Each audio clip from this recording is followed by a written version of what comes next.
We have all heard about the transatlantic slave trade, but how much do you actually know about it? Where was the first slave plantation? When was the first slave sold? Why weren't there slave plantations in Europe? In this video, we will talk about the transatlantic slave trade all the way from the very first slave to the height of the slave trade. Chapter 1: European Slavery. To understand the transatlantic slavery, we first need to understand European slavery. Because in most of Europe, slavery was considered normal. In fact, owning slaves was a sign of prestige, because a slave owner was either rich enough to buy one or strong enough to capture one. But these slaves had basic human rights. You couldn't abuse them, they could have positions of power, and their children were born free. But if you're born free, how does a person become a slave? Slaves had to be captured. Raiding parties would travel by boat, land near a town or village, and then capture everyone there to sell into slavery. They were taken from their family, their home, their entire life, and forced to work for someone else. The best slave raiders in Europe were the Vikings. They were so good at it that Northern Europe formed governments and armies specifically to defend themselves against Viking attacks. And because of these better armies and governments, by the 15th century, slave raids had stopped in Northern Europe, and instead they moved to Southern Europe. Because Southern Europe was Christian, and right next to Southern Europe was North Africa and the Middle East, and they were Muslim. And according to both of their religions, God allowed them to enslave other people if those people have a different religion. So it was okay for a Christian to enslave a Muslim and for a Muslim to enslave a Christian. But it was not okay for a Christian to enslave another Christian or a Muslim to enslave another Muslim. This meant that if either side wanted to capture a slave, they would have to attack each other. And so every year a few thousand people were enslaved on both sides. But going on a slave raid is dangerous. They might fight back and you might die. And you can't earn a profit if you're dead. So instead of capturing slaves, you could trade slaves. And the most expensive slaves came from West Africa. That is because most of Europe and Asia considered West Africans to be the best slaves. They were used to working in hot weather, meaning they can work harder. They were immune to more diseases than almost any other group of people. And their dark skin color was considered exotic, with many rich and lonely people buying a West African slave to keep them company. And these slaves were captured in wars or slave raids in West Africa, then transported through the Sahara Desert, and then sold in North Africa. And from there they would be shipped off to slave markets across Europe, the Middle East, and sometimes even as far away as China or Japan. This slave trade also included just a couple of thousand slaves per year. The 15th century slave trade was profitable, yet very small compared to the transatlantic slave trade. There are some reports of kings selling thousands or tens of thousands of slaves all at once, but these were rare occasions. But why was the slave trade so small? After all, if you buy a slave, they will work for you. With more work, you earn more money. And with more money, you can buy more slaves. So why didn't this happen? Well, the reason they didn't need slaves was because they had serfs. A serf was a person who was forced to work on a particular piece of land. This land was owned by a lord, and when a serf grows crops on this land, they have to hand over their harvest to their lord. The value of a serf came from the food they could produce, and a person can only grow food if they have land to cultivate. This means that the amount of serfs a single lord needs is determined by the amount of farmland that lord owns. If a lord wanted to buy a slave to work the land, they would need to actually have land for them to work on. But if you did have extra land, or you just needed more workers for something else, then you had a much cheaper alternative: indentured servants. An indentured servant is a person who is forced to work for someone for a limited amount of time. After this time was up, they got their freedom back. There were three types of indentured servants. They were a criminal whose punishment was forced labor, a person in debt who repays that debt through forced labor, and lastly, someone who sold themselves into indentured servitude in exchange for money. To give an example of this, look at this contract. It was an agreement between Henry Mayer and Abraham Heston. In this contract, Abraham agreed to pay for Henry to travel to America. And in exchange, Henry would work for Abraham for 3 years. These indentured servants were cheaper, spoke your language, and had experience. And this is why the slave trade was small in Europe. Instead, slaves were only bought on a small scale by craftspeople, churches, or as personal slaves to assist their masters in their work and life. But what if you could buy cheaper slaves? You see, the reason West African slaves were so expensive is that they had to travel via the Sahara. So let's look at this map of the trans-Saharan slave trade. As you can see, there are only a couple of routes traders could use to cross the desert. And whoever controlled these narrow trade routes could demand a high price to cross their border. So you needed a lot of supplies, a lot of camels, and a lot of money to make it across safely. And it also wasn't possible to sail around the Sahara, because if you look at the Western Saharan coastline, you will notice there are no settlements there. That's because there is almost no life in that part of the world. This is a picture of Google Maps of the Western Sahara coastline. As you can see, there is no life here. It is impossible to grow food here. So if a ship wanted to travel from North Africa to West Africa, they wouldn't have any ports where they could resupply. This meant that they needed more cargo space for supplies and had less cargo space for trade goods. They would have so little cargo space that they couldn't earn any money anymore. So almost nobody in history had tried it. I mean, who would even be crazy enough to try something like this? Chapter 2. Portugal.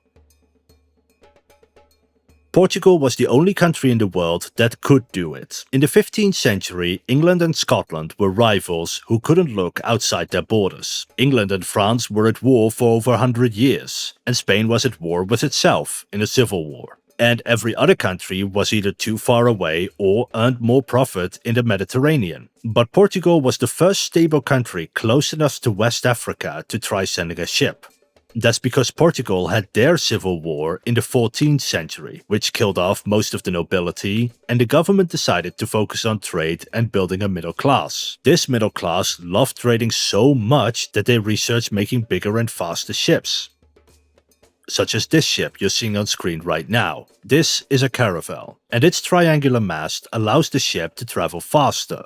Much faster. So fast in fact that they could travel all the way to West Africa and still make a profit. And Portugal wanted to use these ships to sail to Asia to buy spices. For this, they would have to travel around Africa, but they didn't know exactly what the continent looked like. So they had to send explorers to map the coast of Africa in order to find a route to Asia. And if you're sent to explore the African coastline, you might as well trade with the West Africans to earn a little bit of money in the process. And in 1441, the first West African slaves were brought back, selling 12 of them in Portugal. Europe had now officially joined the West African slave trade.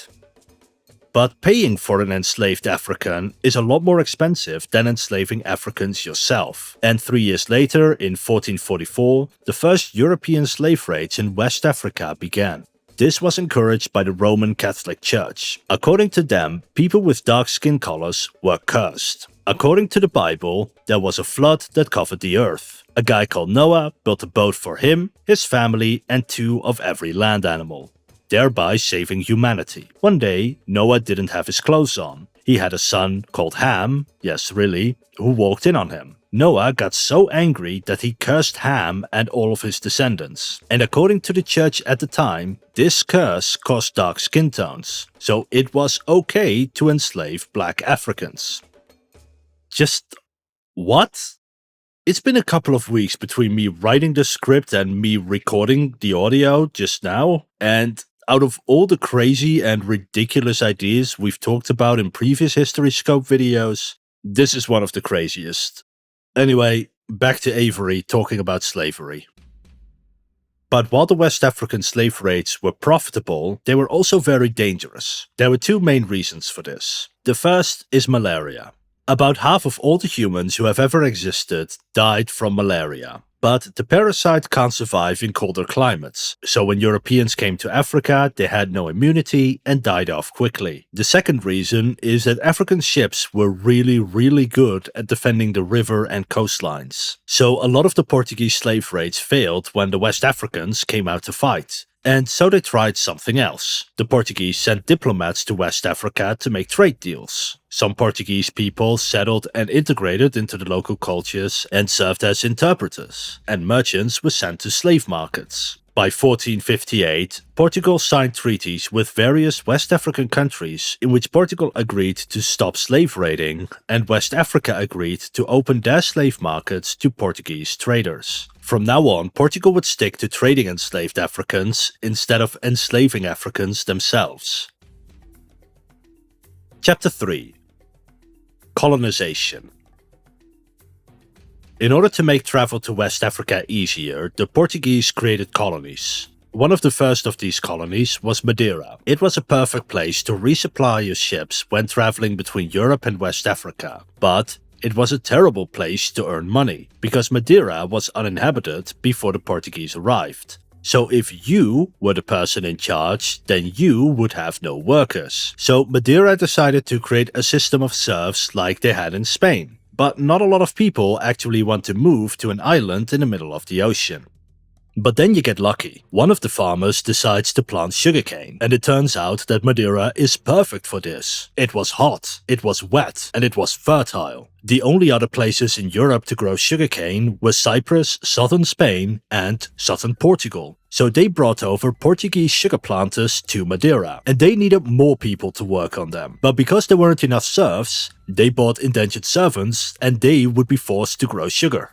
Madeira quickly made a profit and decided they wanted more money, more sugar, more plantations. But this required hard labor, and that was a problem, because Europeans aren't used to working in tropical climates. And so Madeira finally decided to buy slaves from West Africa. They started in the 1440s, buying about 1,000 slaves in that decade. These first slaves were not used to work in the fields, rather they were used to build the farmland for the serfs and indentured servants so that they could work on the fields. And when the first sugar plantations needed to be built, it was this army of enslaved Africans that did it. Madeira in the 15th century was transformed into one giant sugar factory. Terraces, canals, sugar mills and roads were built mostly by enslaved Africans. And once the plantations were built, they did begin buying new slaves and indentured servants to grow the sugarcane.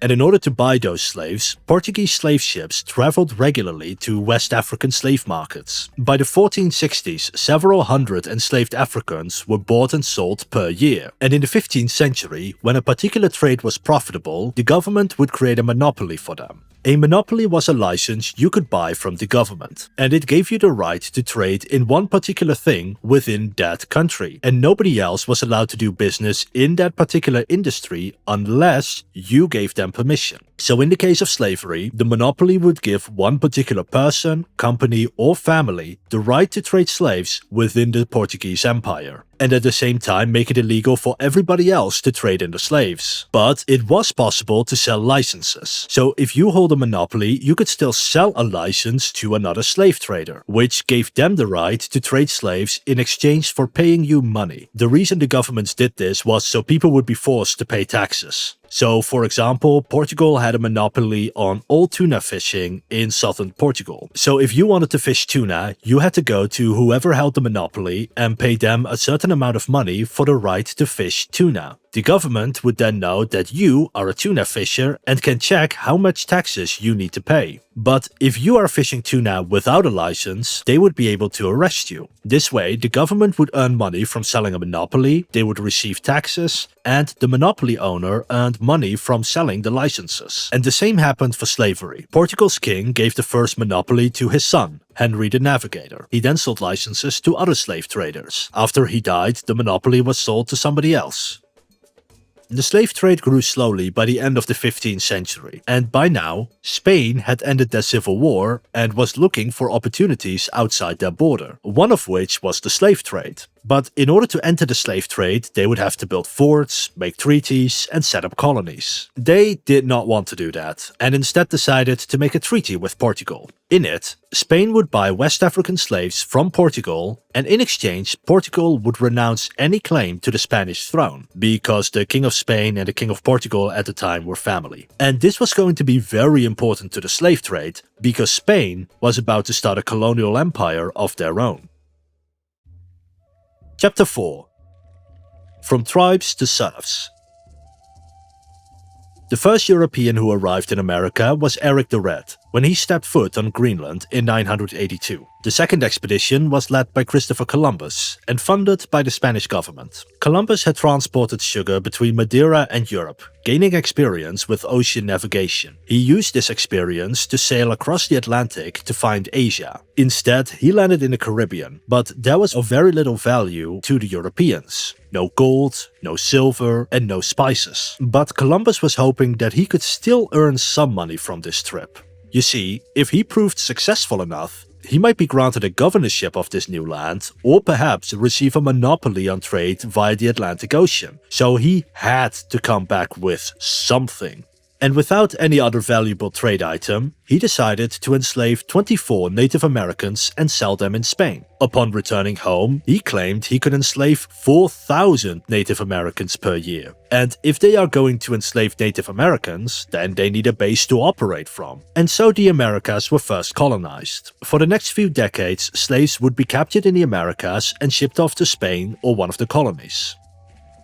But many people back home in Europe saw something different in the Native Americans. Instead of turning them into slaves, they could turn them into serfs. The reason for this lies in the history of Spain and Portugal. In the 11th century, this region of the world was ruled by Muslims. The Christians of Europe felt under attack by Muslims' invasions both through Spain and Turkey. And so they started a series of holy wars to reconquer these lands. And for 400 years, the Christians of Europe would travel to what we now call Spain and Portugal to conquer land. And if you successfully conquer territory, you get to rule that territory. And when you die, your sons will inherit your lands. But not all your sons. So if you were the youngest child of a minor lord, you might not be able to inherit anything. And so they joined one of the holy wars to simply conquer new land for themselves. And by 1492, all of Spain and Portugal had been conquered by the Christians. All of a sudden, there was no way to advance in the social hierarchy for younger sons of nobility. And all these nobles needed serfs to work for them. And it just so happened that there were hundreds of thousands of Native Americans to turn into serfs.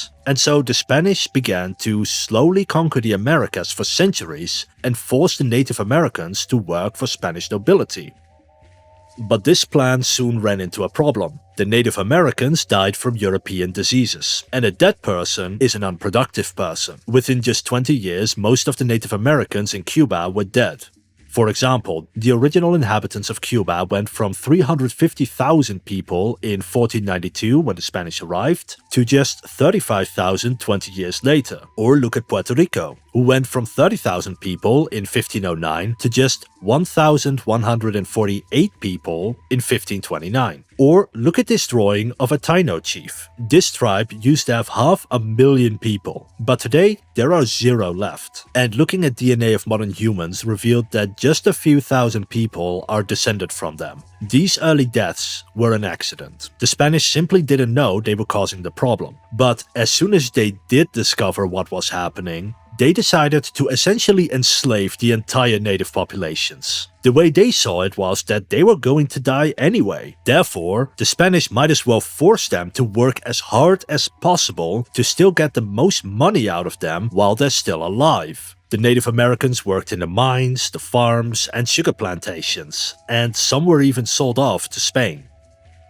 And when they had mostly died out, the Spanish had to find new workers from somewhere. And the first place they were going to look were other parts of the Americas to simply enslave even more Native Americans. A popular place was the Bahamas. But these slave raids were quite dangerous, just like in Africa. The Spanish only had small trading ships. They weren't exactly equipped for battle. So when the Native Americans would come out with dozens and dozens of war canoes, the Spanish was simply outmatched. And in one case, enslaved Native Americans were forced to work on the ship that had captured them. Those Native Americans started a rebellion, threw the Spanish overboard, and with their new knowledge on how to sail a ship, they sailed that ship straight back home.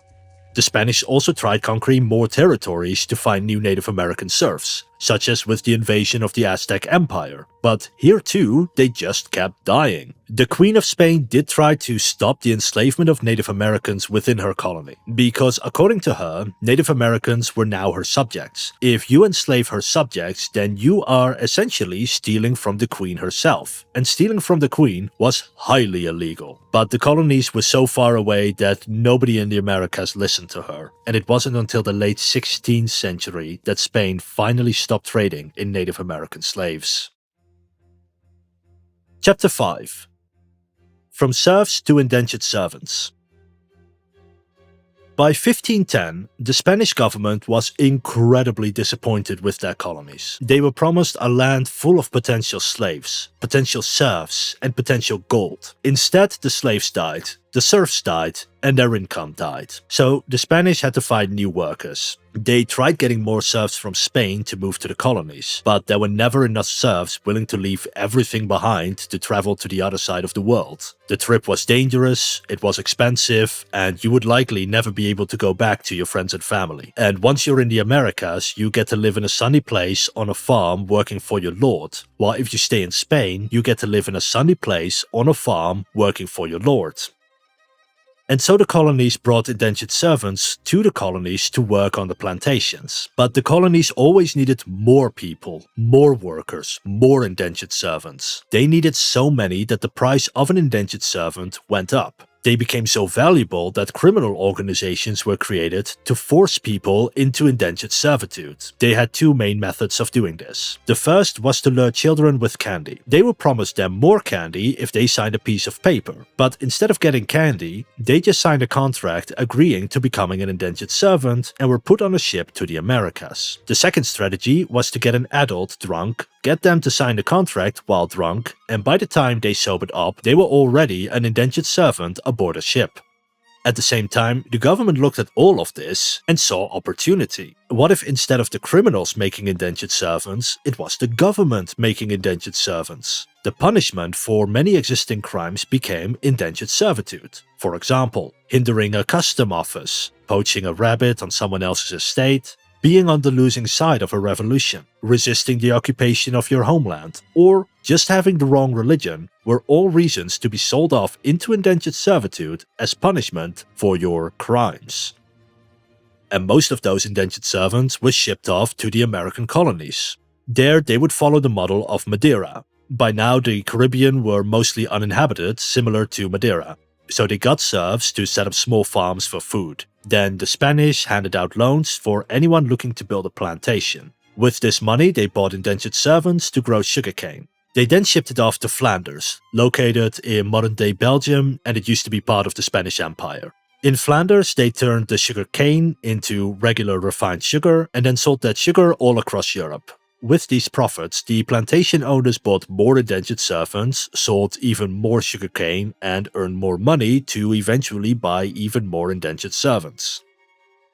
And the people who were actually growing the sugarcane were treated very poorly. You see, an indentured servant was only temporary. At the end of your servitude, you become a free person. And if you sign a contract willingly, then whoever bought you was forced to pay you for your work at the end of your contract. That means there wasn't any financial reason to treat your servant well. And if some of them died, it wasn't a big deal, because you now didn't have to pay them because the contract never ended. The abuse began as soon as they got on the ship. Bad food, frequent diseases, and daily abuse by the crew. If one of them got sick, they were thrown into the ocean to prevent the disease from spreading. And if you didn't work hard enough, you were beaten. In general, this was considered a good thing by most people, because the way most Europeans looked at the world at the time was that everyone had to work to make enough food. If some people didn't contribute to society, there wasn't enough food and people would starve. And indentured servants were criminals, in debt, or just people looking for work, meaning that these people weren't working. So indentured servitude was seen as a way to force lazy people to work. And if you had to use violence to get them to work hard, then that was considered okay, because sloth is one of the 7 deadly sins in Christianity. And the harder you forced them to work, the more money you made. So they had created a system where you get maximum profit by using maximum brutality And the people thought this was a good thing, and very soon this brutality would also include enslaved Africans. Chapter 6. From indentured servants to slaves. The Spanish built so many plantations that eventually Spain started running out of indentured servants. There simply weren't enough people in Spain to supply the colonies with workers. On top of that, the indentured servants couldn't work very hard in the hot weather of the Caribbean, and so they started buying slaves from Spain and Portugal. The Spanish were actually very happy with this, because even though the sugar plantations had indentured servants working on them, Spain itself wasn't making a lot of money from its colonies. But if those colonies began buying expensive West African slaves, then Spain could finally earn some real money off of their colonies by selling those slaves to them. Because at this time, enslaved Africans were first sent to Portugal and Spain before going to the Americas. But why did the colonies buy West African slaves when they were also the most expensive slaves? Well, there are 6 reasons for this. The first was that West Africa had an endless supply of slaves. Secondly, they were immune to most diseases. Thirdly, they had experience growing European crops and working with European farm animals. Fourthly was that they were used to working in hot climates like the one in the Caribbean. Fifth is that they were unfamiliar with the terrain and therefore it was difficult for them to escape successfully. And lastly, their dark skin color made them easy to identify among the non-slave population with lighter skin colors. So if they did escape, it was easy to find them again. And when enslaved Africans began working on the plantations, they were treated in the same brutal ways as the indentured servants. They were thrown into the ocean when they got sick, they were beaten, and they were worked to death. But why were slaves worked to death? A dead slave is an unproductive slave, so why would you even want them to die in the first place? Well, the reason for this is that a slave is only profitable for about 10 years of their life. When a person reaches the age of around 30, it becomes much more difficult to do hard labor, and slave owners would start losing money on these less productive slaves. So, from a purely financial perspective, working a person to death by the time that they reached their 30s meant that you got more money out of their labor during their lifetime. It's also for this reasons that slaves were rarely bred in the Americas, for lack of a better word. Because a child costs more to stay alive than they produce on a plantation. And only after about 15 years would they be able to earn you any real money. Instead, slave owners wanted to buy healthy young males in either their late teens or their early 20s, because then they would be able to work about 10 years until they reached their 30s and then they could die, so they would get the most money out of their slave. To quote Admiral Sir George Hugh, purchasing slaves was much the cheapest option of keeping up their numbers. For the mother of a bred slave was taken from the field for 3 years, which labor was more valuable than the cost of a new slave. Enslaved Africans joined a system that was already horrific, and for 3 centuries, enslaved Africans and indentured servants worked side by side on the slave plantations. And this same process was followed by the other colonizers as well. The Portuguese, French, British, and the Dutch all started out with serfs, then needed indentured servants to work the plantations, and then began buying slaves. While they all got there in a slightly different way, this process of Spain that I have described would repeat itself with almost every American colony until the transatlantic slave trade ended.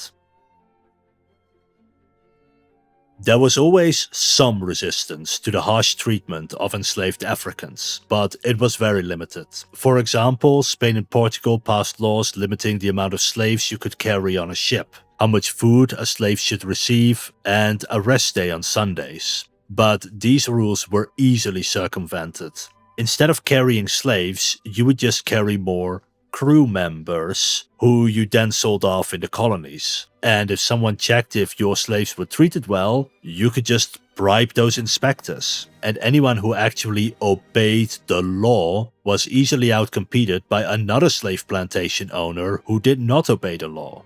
And a common smuggling tactic to get around all these laws was to bring your slaves to the Atlantic Ocean, then find someone to attack you, and then they would steal your slaves from you. And in the process of stealing your slaves, they were so clumsy that they accidentally dropped a bag of silver. A bag of silver roughly equal to the cost of those slaves. What a coincidence. And when you arrive in the Americas, you're no longer breaking any laws, because officially, you never had any slaves. Chapter 7. The Triangular Trade. Up until this point, all trade with the Americas went through Europe. None of the slaves traveled from Africa to the Americas directly. But this began to change with Congo, because Congo and the Americas have a special relationship. Look at this map. It shows wind patterns from across the world. There are two wind patterns going from Africa to the Americas. One is up here, going from Northwest Africa, and another one is down here, next to Congo. The winds could take a ship from Congo directly to northern Brazil, and all of a sudden it was possible to cut out Spain and Portugal and trade directly with the American slave owners. This trade was first discovered in the 1520s, and it revolutionized the transatlantic slave trade. And from then on, the transatlantic slave trade became the triangular trade. The way this triangular trade worked is that a ship would be built in Europe. There they would buy European manufactured goods such as guns, steel and wool. They would then sail south, sell their goods and then use that money to buy new slaves. Then they'd sail directly to the Americas where they'd sell the slaves to buy sugarcane. Then they came back to Europe where they would sell the sugarcane and buy more manufactured goods to start this whole process all over again. And Congo was very happy with this change, because Congo was much further away from Europe and therefore never joined the trans-Saharan slave trade. Now all of a sudden they could join the transatlantic slave trade. Within 10 years they had already sold 5,000 slaves, Portugal established embassies, and Congo converted to Christianity.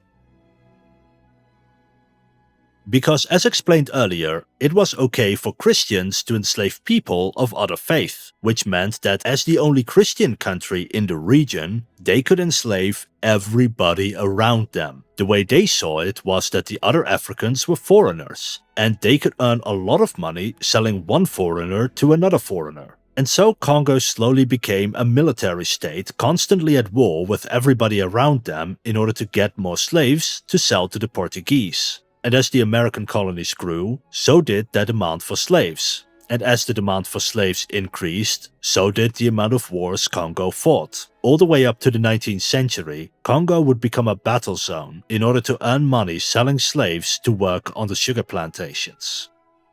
But the Native Americans were dying out so quickly that the Spanish colonies needed a lot more slaves than Portugal could provide. And so in 1530, Spain would set up their own slave trade, and they created a monopoly to control this trade, meaning that only the people who held this monopoly were allowed to trade slaves. And because the Spanish colonies always needed more slaves, the trade was very profitable, and a lot of people tried buying the Spanish slave monopoly. In fact, it became a geopolitical objective for various countries to get this monopoly, because if your country held the monopoly, your country would get rich. And so the monopoly became a tool by which Spain could assure other countries' cooperation, or else the monopoly would go to someone else.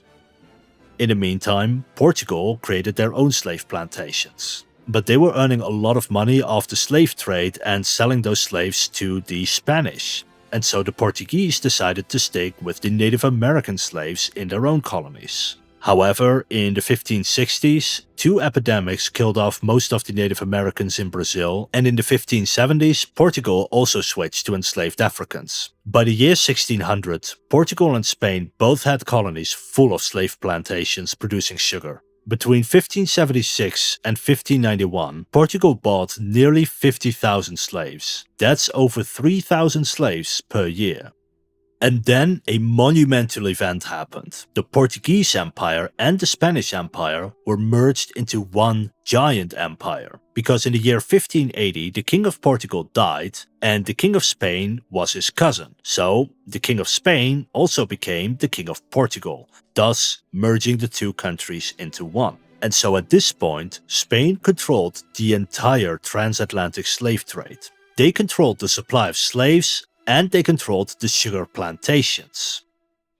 But this leaves us with one very important question. Why was sugar the reason for the transatlantic slave trade, for all the slave wars in West Africa, and for European kings to change their foreign policy over? Well, the reason for this is that Europeans in the 16th century started getting richer. They had better tools, created better machinery, and discovered more efficient ways of growing food.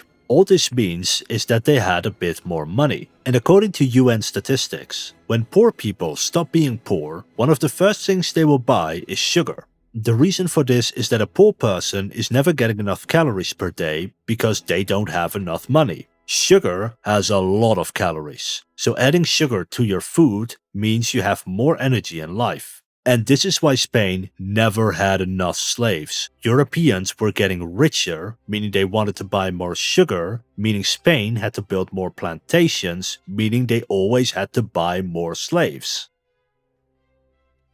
Chapter 8. Competition. The first danger to Spanish dominance were the Dutch. The Dutch Republic used to be part of the Spanish Empire, and as a result, they joined the transatlantic slave trade as soon as the Spanish did, refining sugar and selling it to the rest of Europe. But a century later, in 1579, the Dutch Republic declared independence and fought the 80 Years' War with Spain. All of a sudden, the Dutch could no longer buy sugarcane from the Spanish colonies. And this meant that the Dutch would have to make their own sugarcane somehow. After all, they already had experience from their time in the Spanish Empire. So they began setting up sugar plantations in modern-day Brazil and over time conquered most of the colonies in northeastern South America. And just as the Spanish and Portuguese, they started out with Native American workers, then indentured servants, and lastly, enslaved Africans. The Dutch Republic financed all this with money from the middle class. They created a shareholder system whereby you could own a share in a particular enterprise. So for example, instead of 10 people each owning their own ship, you now had 10 people who would each own 10% of 10 ships. Because if you own one ship and that ship sinks, then you lose all your money. If you own 10% of 10 ships and then one of them sinks, then you still have most of your money. The Dutch created national companies to handle all their long-distance trading. And in the case of the transatlantic slave trade, the Dutch created the Dutch West India Company in 1621. This company would hold the monopoly on all trade with the American colonies. From now on, you couldn't just buy a license to trade, you had to join the company as one of its traders. But the company opposed the slave trade, because from the Dutch perspective at the time, a country became rich if they could do more trade. In order to do more trade, you need to have people with money. So you want to create a strong middle class full of customers. But a slave has no money. So every person you enslave, you lose a potential customer. And so the Dutch West India Company opposed the slave trade, for now at least. By the way, this is the basis of early capitalist philosophy. The Dutch West India Company was allowed to have their own army and navy because it was simply more efficient to have a company handle their own protection than for the government to send in their navy. And so the company went to war in the Americas to conquer some more colonies. And in many cases, they freed the slaves, gave them weapons, and sent them to fight their former masters. But as the Dutch conquered more slave plantations and slave markets, there were more people who wanted to legalize the slave trade. And they did so through a loophole. They conquered the Spanish trading port of Elmina, and from there the Dutch would buy slaves from other Caribbean markets. This way, they were technically not buying slaves from West Africa. And once a couple of slave owners got rich, they began lobbying the government to make the slave trade legal. They succeeded, and soon slave plantations became common in the Dutch colonies as well. Luckily for them, the Dutch had constructed colonies and trade ports in West Africa right next to those slave markets. The main purpose of these ports was to supply ships on their way to Asia to buy spices. But now, they could also be used to buy slaves and send them to the Dutch colonies in the Americas. Shortly after the Dutch, the French joined the slave trade as well. They started by establishing tobacco plantations in 1625 on the islands of St. Lucia, St. Vincent, the Grenadines, and Grenada. At first, they used enslaved Native Americans, then indentured servants, and by 1640 joined the transatlantic slave trade as well. They kicked the Spanish out of Senegal and Gambian slave markets and began buying slaves directly from them. And if the French are doing something, then the English have to try to do it better. They established their first slave plantations in the 1620s as well. The British didn't enslave the Native Americans and instead began buying indentured servants and slaves almost immediately. By the 1630s, it was common to see enslaved Africans and indentured servants working on English plantations. With the introduction of so many new slave traders, the transatlantic slave trade became more important than the trans-Saharan slave trade. By 1600, about half of all enslaved Africans were traded via the Atlantic. The Saharan slave traders became less and less important, while the European slave traders became more and more important. Chapter 9.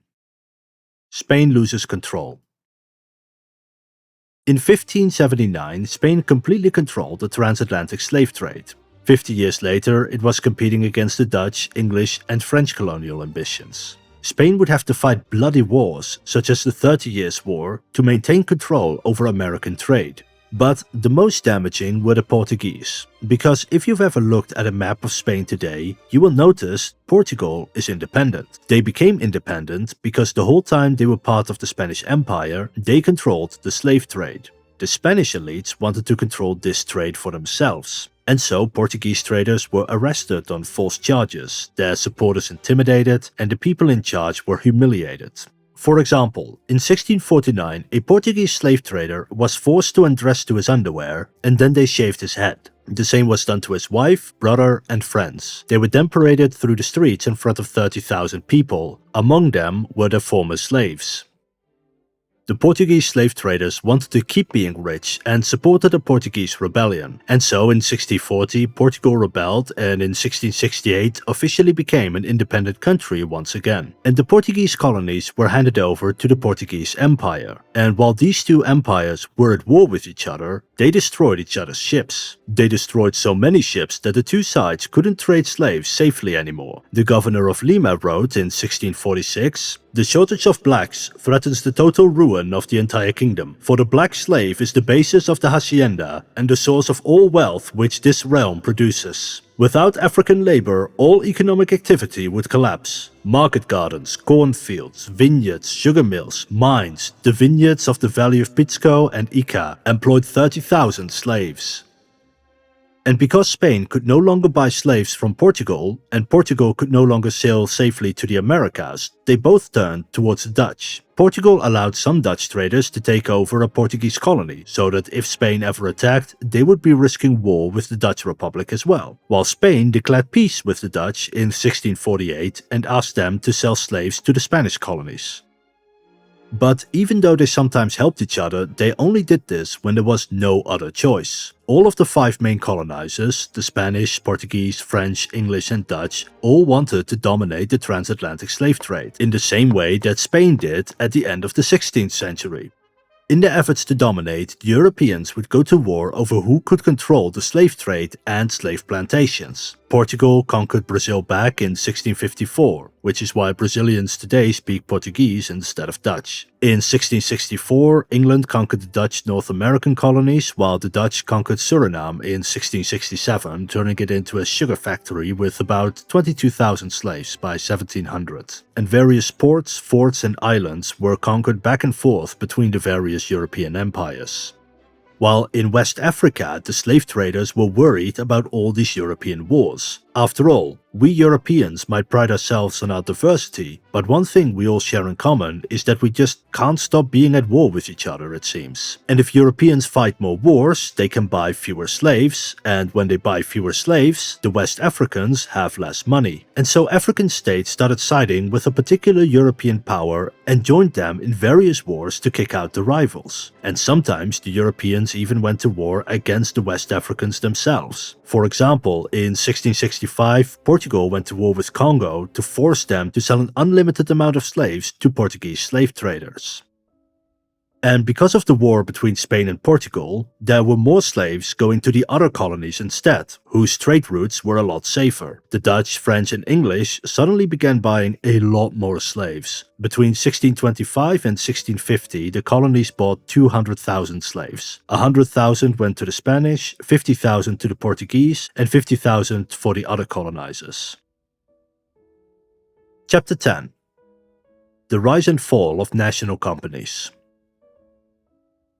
In the 17th century, the European colonizers also created national companies to control the transatlantic slave trade with the Americas. They looked at the Dutch West India Company and how incredibly successful it was at first. They conquered colonies, built forts, and established trade routes. They set up sugar plantations in the Caribbean and Brazil. They had colonized parts of North America. The Dutch had successfully competed against the Spanish and Portuguese by giving the company control over its own territory, its own army, and its own navy. And as a result, this company was able to focus their efforts entirely on beating Spain and Portugal and could show results. France and England wanted to do the same, and they combined their own transatlantic slave trade into a single company as well. In 1660, the English created the Royal Adventures into Africa Company. And just look at that logo. That should tell you all you need to know. If you're away from your screen right now, just walk back for a few seconds and you'll know what I mean. This company received a monopoly on West African slave trade for 1,000 years. This company was created in order to combine all the slave trade into a single organization that the nobility could control. These companies were not created to expand trade, but to keep the profits of that trade with the elites. By 1665, the company earned about £200,000, 100,000 coming from the slave trade and another 100 from everything else. Slavery was profitable, but it wasn't the main focus of the English because the slave plantations were largely owned by the Dutch, Spanish, and Portuguese. And so they started a series of wars in the 17th century to dominate trade routes, the slave trade, and the slave plantations. The French created the French West India Company, and they instead created a trade network in North America, buying and selling American goods such as fur. And in the Caribbean, they focused on tobacco plantations. But they were not as successful, and plantation owners complained that the company was incompetent because it could not sell them enough slaves. And the French plantation owners began smuggling sugar and slaves with other European colonies in order to make up for their own lack of slaves. By the end of the 17th century, the Caribbean was turned into a giant sugar factory by the English and the French West India Companies and the plantation owners. While Spain still had the most amount of sugar plantations, the English and French had the most efficient sugar plantations. A good example of this is Haiti, which became the largest sugar producer in the world at that time. They did this by working the slaves as hard as possible, even if that meant they died early. The average lifespan of enslaved Africans in Haiti was just 3 years. So instead of owning a slave for 10 years before they died, they now just had 3. And as a result, you would need to buy over 3 times more slaves. And so by the end of the 17th century, most enslaved Africans in the Americas went to the French and English colonies to be worked to death on sugar plantations. England tried buying so many slaves that by the end of the 17th century, they faced a unique problem. They wanted more slaves, they had the ships to trade more slaves, and they had the colonies to buy more slaves. But in order to get slaves, you had to trade with West Africa. And West Africa was only interested in European manufactured goods such as guns, steel, and cloth. Well, at this point, the English wanted to trade so many slaves that they simply couldn't produce enough of these products to buy the slaves they needed. England even started having a shortage of these products at home because so much of it was going to West Africa. European products by the 17th century were generally better than the West African ones, and so their industries were essentially destroyed due to competition from Europe. And the more African industry disappeared, the higher the demand for European products. This would eventually caused the massive level of poverty we see in West Africa today, and why it was so easy for Europeans to colonize them in the 19th century. They barely had any industry left. For more information, please watch my video on why is Africa still poor. England went so far as to create laws which forced merchants to invest in more industry. England literally ordered an industrial revolution so that they had enough stuff to sell to West Africa in order to buy more slaves. If Europeans didn't have so many potential customers in West Africa, it's likely that we would have never industrialized as soon as we did. England started making trade treaties in Scandinavia to buy more of their manufactured goods instead. So even if you didn't have any slave plantations yourself, you could still profit off of the slave trade. And this strategy worked. England was able to get so many products that by the end of the transatlantic slave trade, England had sold almost half of all enslaved Africans going to the Americas. While in the English colonies, it actually became profitable to birth more slaves instead of buying more slaves. Female slaves were all of a sudden more expensive because of it, and they created laws to make more slaves. For example, if just one of your parents was a slave, then you were automatically also a slave. So if your father is a slave owner who abused your mother, then you were now a slave owned by your own dad. Many enslaved women were forced to bear the children of their masters in order to create more slaves. But because there was such a high demand for slaves, the countries would fight for control over slave markets. They fought so much that in the end, the national companies were losing more money than they gained. Your forts are expensive, your ships sink, and your slaves can be captured. By 1700, the national companies started going bankrupt. The Dutch Republic failed so spectacularly that it ended their position as a major superpower. From the 18th century onward, the Dutch would remain a small part of the transatlantic slave trade.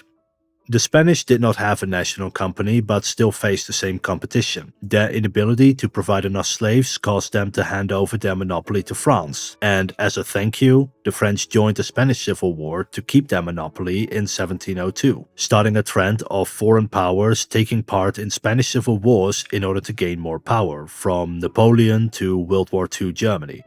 France was the only sort of winner in all of this, because in 1674 the king disbanded the company and handed control of it over to the government. But even so, they were still hurt by all the competition. For example, France's closest ally was Scotland, because France's biggest enemy was England. So if England ever invaded France, then Scotland could invade England.